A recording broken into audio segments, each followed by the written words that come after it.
Hey guys, I just wanted to apologise because as you can see I'm currently on holiday in Croatia. We batch recorded a bunch of episodes right before I went away, and unfortunately some issues happened with the audio, so we can't use the proper audio. We have to use the audio from the camera mic. The answers are still there. We wanted to release the episodes and provide that value, but the audio quality might not be quite as good as it usually is. So thank you for bearing with us, and I will see you when I get back home. In this episode, I talk about what content you should be putting in your email newsletter.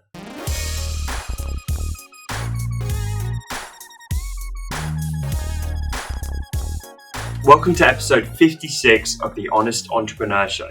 My name's Tom Ross, and let's get into it. Random fact for today's episode, but I recently went to the Affinity Live event, and I went up to a guy who was sat there. I'd been meeting all the team and like the tech guys and the sales guys and all these people. And I went up to this guy who looked vaguely familiar, but I presumed he was part of the Affinity team. And I was like, oh, hey, like, what's your name? He was like, Ronnie. I'm like, great, nice to meet you, Ronnie. Went away, and a few minutes later, I was like, hold on. He really did look familiar. Turns out it was Ronnie O'Sullivan, one of the greatest snooker players of all time, who I didn't realize Affinity sponsored. It was so out of context, I just didn't put two and two together. And I look over and he's just like cleaning up on their pool table, just destroying everyone. Super nice guy.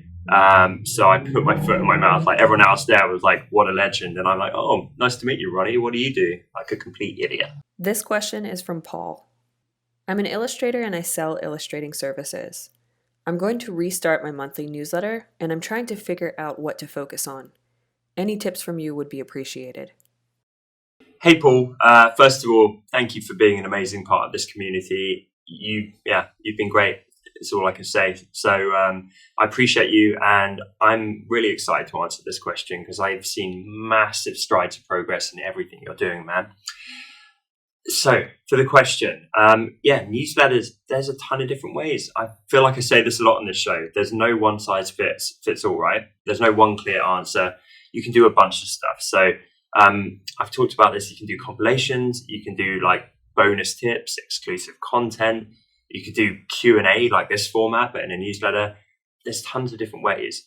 But I think the main thing to bear in mind, and this is something I know you're doing because I've talked to you about this, is to think about who you're trying to serve and then make it valuable for them. So no me, make it all about them, and no trying to appeal to all your designer friends, make it about your potential clients. So if you're doing kids illustrations, you don't want a newsletter full of other designers subscribed. You want a newsletter of potential clients subscribed. Even if that means you're going to have a much smaller list, it's going to be super focused and convert a lot better when you actually pitch and offer your services through that newsletter medium. So what I would do is just try a few things. Like, I can't tell you do this one type of content and it's going to work forever and it's going to crush it for you with that user base. Like what I'm doing with my newsletter right now is I'm just kind of flirting with a few different ideas. I'll try something for a few weeks and then, it goes a little bit cold, and then I try something else, and then I surveyed my audience recently to find out what they wanted, which would be a top tip, by the way. So don't be fixed like anything else. Like your Instagram feed, you can keep pivoting, you can keep experimenting, and I really encourage that. But weirdly, when it comes to their newsletter, people feel like they need to constrain themselves to, this is my newsletter forever, and I can never break consistency on that. But the truth is you can, and you should be mixing things up.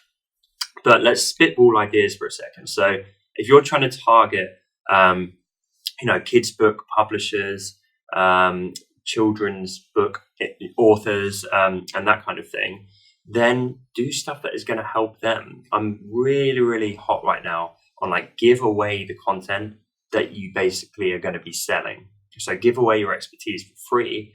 And the idea is this positions you as an authority in people's minds. And then basically some of them will come to you and say, that looks really good. Totally understand what you're saying. That looks amazing. But it also looks like quite a lot of work. And I'm not that good at that stuff. So can I hire you to do it for me? So that's the content you should be putting out on every platform. But I would just recommend adapting that for your newsletter. So if you are targeting these kids, book authors, publishers, etc., then do some interesting stuff. Maybe you've got like a series of case studies you could put out where you actually weave that into a story, because newsletters work really well with story built narratives. The best newsletters are like something that you would actually get from a friend. So rather than going in with a pitch or like some super structured thing, just write in kind of this prose type format and say like, hey, when I started working with these people, they didn't really know what they were doing, but they had an idea. And then we started working together, and here's how the whole thing evolved. And wasn't it a fun project? And here's some pictures of us embedded into that newsletter together and showing off the final result. And they're super proud. And that's a lovely little story for people to read through. That could be one thing. Another thing could be like, here's another case study of the before and after with sales. So this book was doing X in sales. We rebranded it all and made it look tons nicer and actually, met the quality of the story with the branding, and suddenly sales doubled. And you can weave that into a little story. Or maybe it's like tips to avoid if you are doing it all yourself. Like, for example, my mum's an author, and she started trying to do some book covers and social media graphics herself. So if someone was putting out tips being like, you shouldn't do this, but you should be doing this if you're self-published or something like that. Or here's like the colors that appeal to children most, and you do a short article in your newsletter about that. Here's some scientific research of why I use these colors, because that really lights kids up, whereas these colors don't appeal to them as much. That could be another piece of content. All of this stuff that you'll notice is going to appeal to people who are in that space, serving kids with their content and with their writing and with their publications. That's going to interest them. And that's where you need to take your newsletter. So, question of the day for everyone: who are you currently trying to serve? And what is one bit of value, like one thing that matters to them that you can hopefully bring them in your content?